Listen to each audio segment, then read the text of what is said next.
ఇప్పుడు ఇది 180 కిలోమీటర్ల రోడ్డు.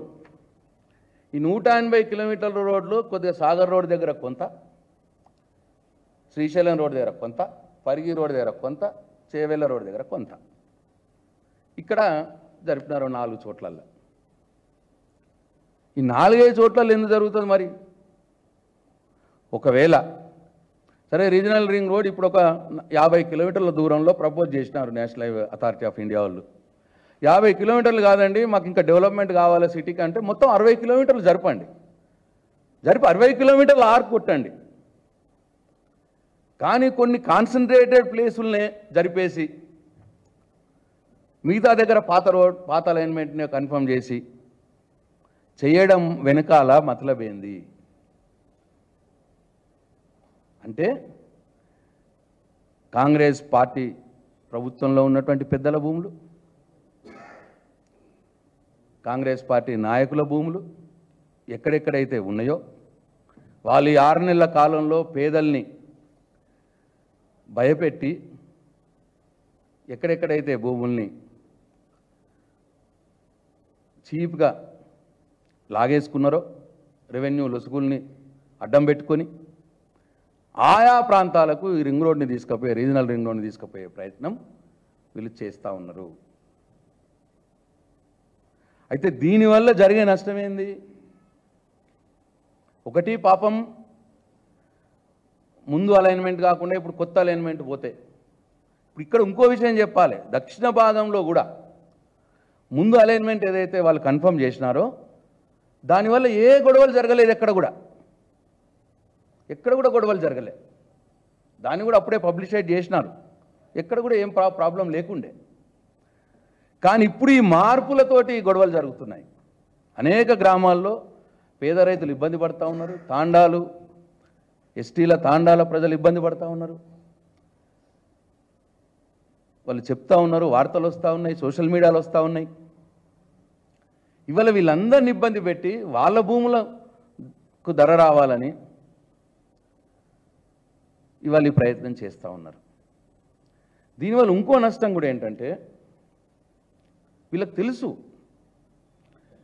ఇది national highway authority of India వారి ప్రాజెక్టు రీజనల్ రింగ్ రోడ్, వారే అలైన్మెంట్ ఫైనల్ చేస్తారు. వారు అలైన్మెంట్ ప్రకారం ఉంటేనే, వారు ఒప్పుకుంటేనే వారు డబ్బులు ఇస్తారు, చేస్తారు. అంటే 12,500 కోట్ల డబ్బులు వాళ్ళు ఇస్తారు. కానీ వీళ్ళు మారుస్తూ పోతే వాళ్ళు డబ్బులు ఇయ్యరు అని తెలుసు. వాళ్ళు ప్రాజెక్టు టేకప్ చేయకపోవచ్చు కూడా.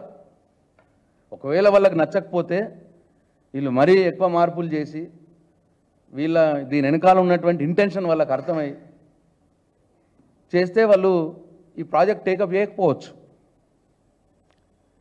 అప్పుడు వీళ్ళ ప్లాన్ ఏంటంటే, మాకు అందిన సమాచారం ప్రకారం కేంద్ర ప్రభుత్వం ఈ ప్రాజెక్టు టేకప్ చేయకపోయినా సరే, వాళ్ళు 12,500 కోట్లు ఇవ్వకపోయినా సరే, తెలంగాణ రాష్ట్రం 12,500 కోట్లు నష్టపోయినా సరే, రోడ్డు మాత్రం మా భూముల గుండాలనే పోవాలి, అలైన్మెంట్ మార్చవలసిందే.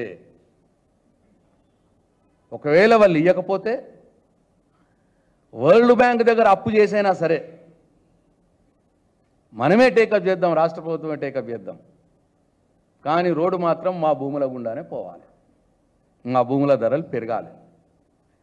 అప్పు చేసినా పర్లేదు, తెలంగాణ రాష్ట్రం మీద 12,500 కోట్ల అప్పు భారం మోపైనా సరే, ప్రజల్ని అప్పుల ఊపిలోకి నెట్టైనా సరే, మా భూముల ధరలు మాత్రం పెరగాలి, ఆ రోడ్డు మాత్రం మా భూముల గుండానే పోవాలి. ఇది ఇవాళ ఈ ప్రభుత్వం ఆలోచన విధానం. అందుకే ఈ ప్రమాదం ఉన్నది. ఇవాళ అందుకే నేను మీ మీడియా ద్వారా బీఆర్ఎస్ పార్టీ పక్షాన, ప్రజల పక్షాన డిమాండ్ చేస్తూ ఉన్నాయి గవర్నమెంట్ని, మీరెట్టి పరిస్థితుల్లో national highway authority of India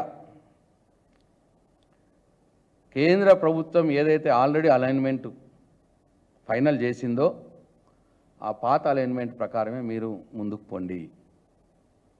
అప్పుడే కేంద్ర ప్రభుత్వం ఈ ప్రాజెక్టును టేకప్ చేసి మనకు 12,500 కోట్లు మన తెలంగాణ రాష్ట్రానికి సాయం అందుతుంది.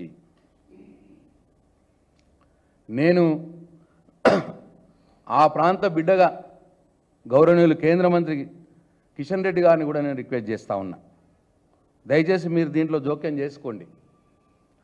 జోక్యం చేసుకొని పాత అలైన్మెంట్ ప్రకారమే ఈ రీజనల్ రింగ్ రోడ్ దక్షిణ భాగం మొదలయ్యేటట్టు చూడండి. కొత్త అలైన్మెంట్లో నష్టపోతున్నటువంటి పేదల బాధలు అర్థం చేసుకోండి.